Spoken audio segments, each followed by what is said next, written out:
everybody, and welcome to a new show of the Future of Europe. I am Chloé Alazar, and today I have Erina Pereira dos Reis that is going to present us a very interesting case about the CGU on gender discrimination in the Spanish social security system. Hello, Erina. Hello, thank you for having me. I'm very excited for today. Can you tell us a little bit about the facts of the case? Of course. So it is a judgment issued by the CGU from 2022 called CG versus TGSS, which is the General Treasury on Social Security. So CG was Spanish domestic workers, and she was enrolled in the special scheme for domestic workers. She applied before TGSS in order to contribute in respect of unemployment protection to acquire entitlement to unemployment benefits.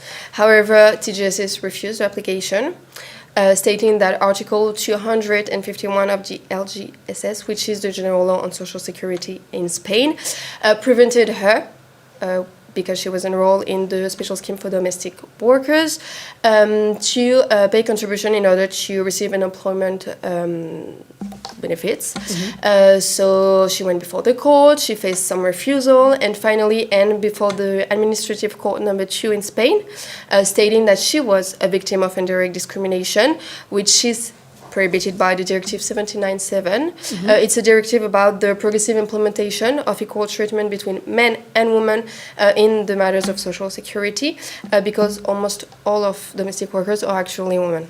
Yeah. And what was the position of the administrative courts? Was it in line with the judges' views? So her arguments raised doubt in the mind of the judges on the compatibility of the Spanish legislation with the European law. Mm-hmm. The referring court considered that it constitutes an indirect discrimination in the access of social security benefits, and that it should be prohibited by Directive 79/7 if no justification is to be found.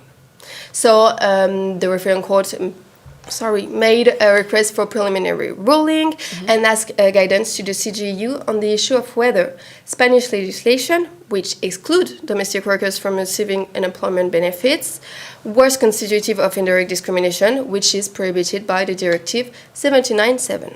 Okay, so what was the ruling in the end of that court? So the court concluded that Article 4, number 2 of the directive precluded national legislation which excludes unemployment benefits from social security benefits granted to domestic workers, and that because it places actually female workers at a particular disadvantage compared to male workers, and if no justification was to be found by objective factors and related to any discrimination on grounds of sex. Okay, but how did the court reach that decision then? So first the court looked at a possible discrimination. It ruled out the direct discrimination and then looked at the indirect discrimination. There is a lack of definition of indirect discrimination in this directive, so it used a definition that has been established in a previous case called Villar-Laiz in 2019, which is also about the Spanish discriminatory legislation. And so indirect discrimination occurs when apparently a neutral criterion, practice, or provision places persons of a particular sex at a particular disadvantage compared to persons of another sex. Here, in our case, the judges took into consideration all of the workers that are enrolled in the Spanish General Scheme for Social Security, within which the person enrolled in the Special Security System for domestic workers are included in it. And it concluded that the national provision was actually causing a difference of treatment that touched a bigger proportion of female workers, not male workers, compared to male workers, and was therefore discriminatory. Okay, it seems quite absurd, but did the court find any elements justifying that discrimination? So we know that discriminatory legislation can be considered as compatible with EU law if it is justified by objective factors. Mm-hmm. It has been defined that it is the case when it reflects a legitimate social policy objective that is appropriate to achieve that aim and necessary in order to do so. Here, the Spanish judges considered that the Spanish legislation was not necessary and appropriate in order to fight illegal fraud against social security, because domestic workers were entitled to other social security benefits which had exactly the same risk of fraud, so it was incompatible with the EU law. Okay, But did the court follow the EU case law or was it against it? So here the court found that the Spanish legislation was constitutive of indirect discrimination and that it was precluded by the directive. It is in line with the CGU's will to fight and punish all sorts of discrimination, and particularly here on grounds of sex. In the past few years, Spanish legislation has been subject to several judgments for legislation being discriminatory. Yeah, and did the court use that same definition of discrimination or was it another one? So the different steps used by the CGU are very similar to the one used in the previous cases. Like the definition of indirect discrimination that is used is the one established by the previous case law, with this idea of a particular disadvantage and a neutral criterion. So this comparability test has been well established in the case law, in the case Villar-Laiz, or even the case Espadas-Recios, and other Spanish cases. But it has been subject to some criticism for its lack of clarity, while others like Tobler said that it was a precondition to the right of equal treatment in the case of prohibition of direct and indirect discrimination. Okay, and did the courts also use the same definition of what you call legitimate social policy?